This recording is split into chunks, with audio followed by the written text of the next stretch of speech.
Mending kita cerai.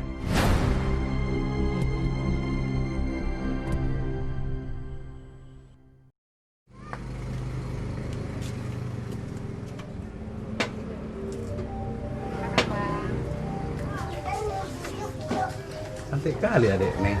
Abang bercanda nih. Iya, abang jujur. Sudahlah bang, sudah merah wajah adek abang buat ini. Mau nggak abang ajak kawin?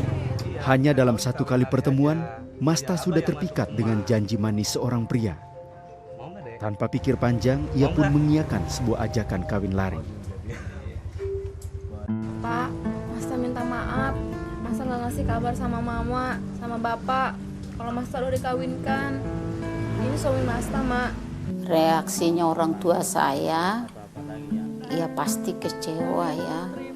Pasti kecewa karena waktu itu melihat perkawinan anaknya seperti itu ya. Ya sedih lah gitu ya. Ya hanya tangisan lah yang ada gitu.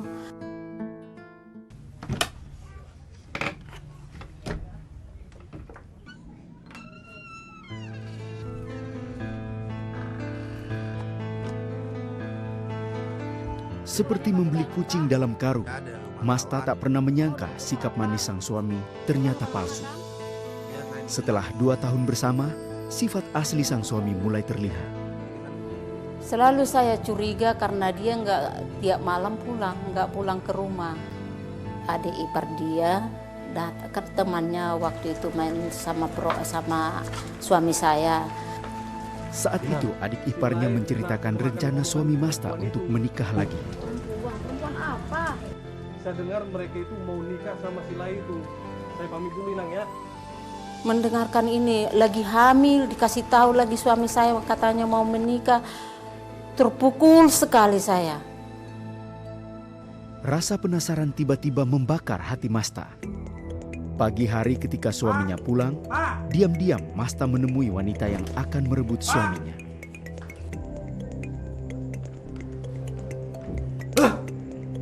Pasti pergi ke tempat itu lagi. Karena saya samperin ini seperempuan, dia nyusul dari belakang. Sebaiknya ada pulang. Tidak baik di tempat ini. Tuh, suamimu datang. Mah, ngapain kau sini?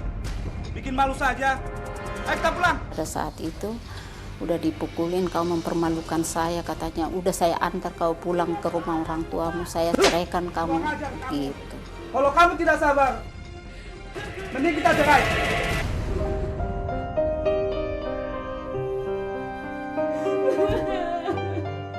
Kalau di adat kita kan cerai itu dilarang. Bapak nggak setuju kalau kalian cerai. Bang, abang ini kan sebentar lagi mau punya anak. Masa mau minta kawin lagi? Niat itu urung dilakukan. Untuk sementara waktu, permintaan orang tua Masta mampu meredam nafsu sang suami.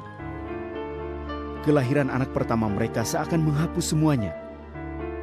Keadaan itu bertahan sampai Masta dikaruniai 5 orang anak. Sampai sebuah kabar dari Jakarta membuat Masta mengambil suatu keputusan penting. Mendengar kabar itu, anak-anak Masta menyambut dengan gembira. Namun sebenarnya, kabar buruklah yang Masta terima. Ada surat dari adik mertua saya juga dari Jakarta, bahwa suami saya suka main perempuan juga di Jakarta. Enak kau ya. Sekarang kerjamu makan tidur, makan tidur. Kok begitu, Pak, bilangnya? Nah betul kan, kerjamu kalau nggak makan ya tidur. Kalau nggak tidur ya makan. Nambah lagi, Pak, ya, makannya ya? Bapak mau pergi? Saya sangat sedih banget mendengarkan kata-kata seorang suami, mendengarkan makan tidur, seperti disindir saya itu. Untuk menambah penghasilan suaminya, Masta pun menjalankan usaha simpan pinjam. Dan dalam waktu 1,5 tahun, mereka sudah memiliki rumah sendiri. Namun rumah itu tak bisa membawa kebahagiaan bagi Masta. Atas saran seorang saudara, rumah itu dijual untuk modal usaha. Hingga suatu tragedi terjadi. Salah satu anak mereka yang telah lama sakit meninggal dunia.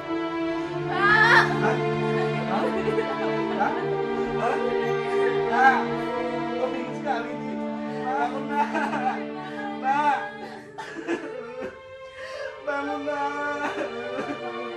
Saat itu semakin frustasi. Udah anak meninggal, dia tidak dapat pekerjaan, uang rumah saya tidak terjadi ada apa-apa. Semua terbuang. Nih, Bapak bawa hadiah buat kalian. Kejadian itu sangat berdampak pada sifat suami Masta. Terkadang ia sangat memanjakan anak-anaknya, namun tak jarang ia menjadi sangat kasar. Dasar anak kurang ajar.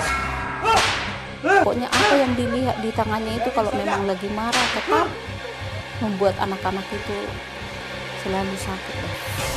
Saya tidak dapat membela buat anak-anak pada saat dia marah. Tetapi kalau sudah anak-anak sudah selesai dipukul, saya menasehatin suami saya juga. Terlalu keras kamu Bapak buat anak-anak kita. Nanti mereka bawa akar pahit dari kamu, saya bilang gitu. Entah apa yang dipikirkan suaminya.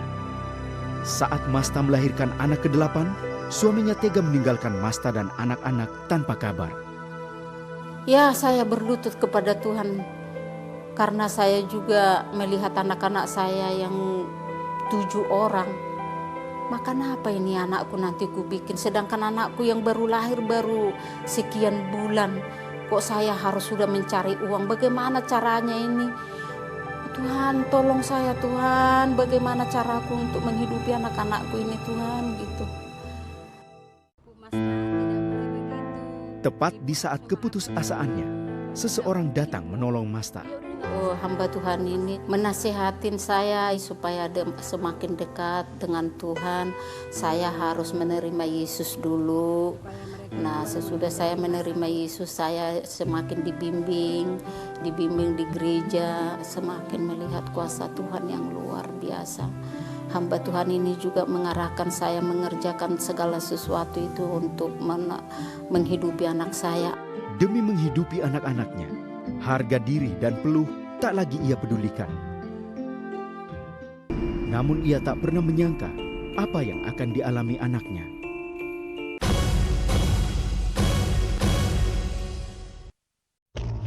Apa yang Masta lakukan ketika ia mengetahui bahwa salah satu selingkuhan suaminya adalah adik kandungnya sendiri?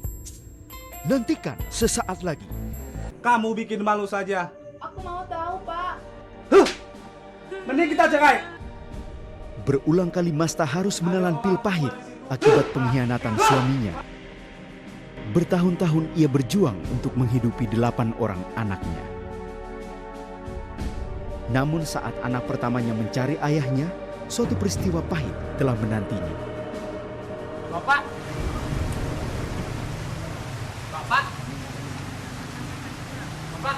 Bapak ini benar Bapak kan? Bapak. Jangan panggil saya Bapak, panggil saya Om. Pak, ayo kita pulang ke Bandung, Pak. Aku James, Pak.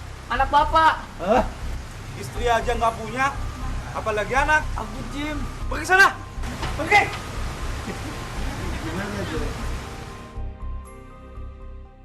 Ini ada surat datang dari Bang James di Medan. Oh iya, makasih anak ya. Waktu itu saya dikirimin surat bahwa bapaknya di sana tidak ada, Mak. Katanya, makanya kami bilang tadi kami udah pergi ke Samosir, udah pergi kemana-mana, saya nggak jumpain sama bapak, katanya gitu. Justru nggak percaya saya waktu itu, makanya saya jadi pulang ke Siantar. Namun Masta hanya bertemu dengan adik suaminya. Karena tidak percaya, Masta pun kembali ke rumah adik iparnya. Pulang saya dari sana, rupanya suami saya udah ada di rumahnya. Kok bisa? Siapa yang manggil kamu? Siapa yang ngasih tahu sama kamu ada saya di sini? Saya bilang gitu. Di situ dia mengaku buat saya ada teman pelayan saya. Itu perempuan itu siapa? Itu istrimu atau siapa? Saya bilang gitu. Bukan istri saya, Mak, tapi pelayan saya untuk memodali saya untuk membuat bar di sini, katanya gitu. Begini deh, Mama pulang aja. Ntar saya ikut ke Bandung.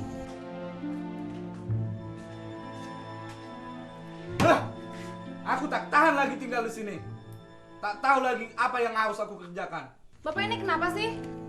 Usaha dong. Kalau gagal ya coba lagi. Namun janji hanyalah tinggal janji. Baru beberapa bulan saja, suami Masta kembali pergi. Untuk kesekian kalinya, hati Masta terluka. Namun di tengah kekecewaan dan kesedihannya, Masta tak berhenti berdoa untuk suami dan anak-anaknya. Harus dengan cara apa lagi aku menghidupi anak-anakku?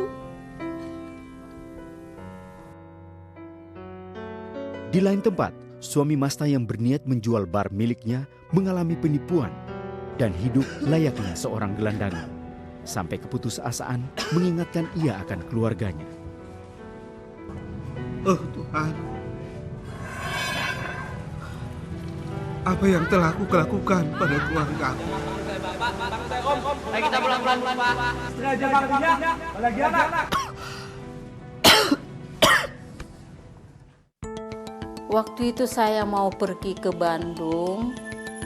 Rupanya kan saya dagang dari antara Jakarta Bandung itu. Pada saat itu hati saya tidak enak, seolah-olah saya ke Bandung itu mau pergi ke Bandung itu nggak sejahtera. Sampai kami di rumah udah melihat suami saya ada di rumah gitu. Itu Bapak. Wah, nggak mungkin nggak Itu mungkin. Bapak, Mak. Itu Bapak. Saya bengong gini di jalanan. Tapi anak saya ini udah teriak-teriak, Bapak, rupanya Bapak pulang. Aduh Bapak, sayang Bapak. Terharu saya jadinya ngeliatin anak saya ini. Bapak, ini Bapak. Pak, izin Pak. Ya Tuhan, ini anak saya kalau nanti saya pergi, saya nggak kuat lagi ngeliatin itu orang. Saya mau pergi aja lah. Tapi karena melihat tangisan anak saya ini saking senangnya bapaknya pulang gitu, saya nggak tega juga gitu. Saya menangis. Benar-benar kembali, Pak. Apa saya terima laki-laki seperti ini Tuhan, saya bilang gitu. Tapi Tuhan katakan buat saya pada saat itu, di mana pengampunanmu? Di mana pengampunanmu? Katanya gitu, saya tersentak lagi.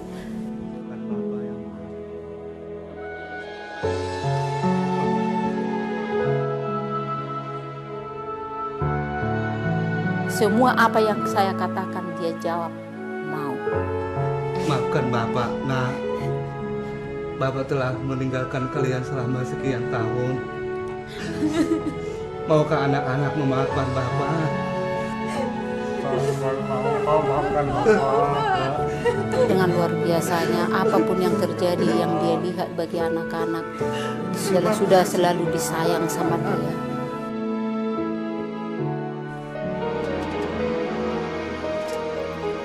Namun setelah beberapa tahun berlalu, sebuah rahasia akan segera terkuak lewat pengakuan sang suami. Langsung anak saya bilang gini dengan menantu saya, Maksudmu apa, James? Pak, tolong dulu apa yang kekurangan Bapak saat ini? Apa dosa yang kau perbuat Pak yang tidak kami ketahui atau Mama ketahui? Tolong Pak kasih tahu dulu Pak. Nak, Mak, aku mengaku dosa sama kalian pada saat ini. Kalau aku pun dipanggil Tuhan, aku harus mengaku sama Mama bahwa si Monaris ini adalah anakku sendiri. Di situ lagi saya tersentak. Masak apa kalian? Ini, Pak. Lagi masak sayur kesukaan Bapak. Ya udah, masak yang enak ya. Ya.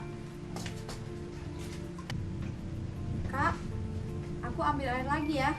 Ya, ambil lah.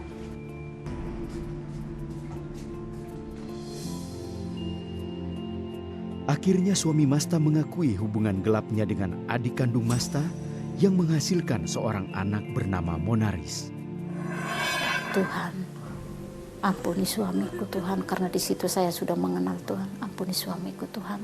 Sudah umur 19 tahun anak ini baru mengaku suami saya pada saya. Di situ saya pingsan. Tidak bisa saya terima lagi ini pikiran saya gitu. Tapi saya di sini pingsan sekali. Saya mengatakan saya mengampuni Bapak dengan tulus hati Pak. Saya bilang itu, dia merangkul saya dengan erat-erat sekali. Terima kasih ya Mami ya, terima kasih ya. Kau istri yang sangat baik bagi saya, katanya begitu. Saya menerima anak ini juga sebagai anak saya sendiri. Walaupun ini sepahit apapun, pasti Tuhan buat sukacita buat saya. Pengampunan dan kesabaran Masta perlahan-lahan mengubahkan sifat sang suami. Dengan cinta dan kesabaran, Masta terus merawat suaminya yang saat itu mulai sakit-sakitan. 1 November 2002, setelah mengalami sakit, suami Masta pergi untuk selamanya.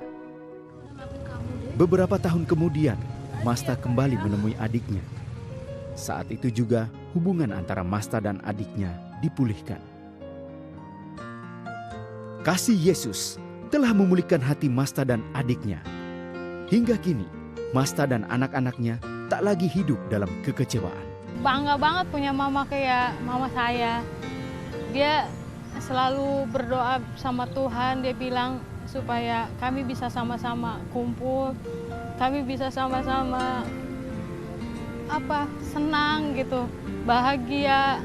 Sekalipun mama selama hidupnya selalu menderita, cari uang susah. Kalau saya pribadi sih kepengen keluarga saya rukun-rukun aja, tetap sayang sama mama walaupun Tuhan cuma kasih mama doang di sisi kami gitu. Saya sangat mengucap syukur kepada Tuhan Yesus karena anak-anak saya tidak membawa akar pahit dari kelakuan bapaknya. Saya mendapat pertolongan hanya daripada Tuhan Yesus sendiri. Tidak ada yang lain. Hanya Tuhan Yesus sendiri yang menolong kami keluarga. Tuhan itu sangat baik.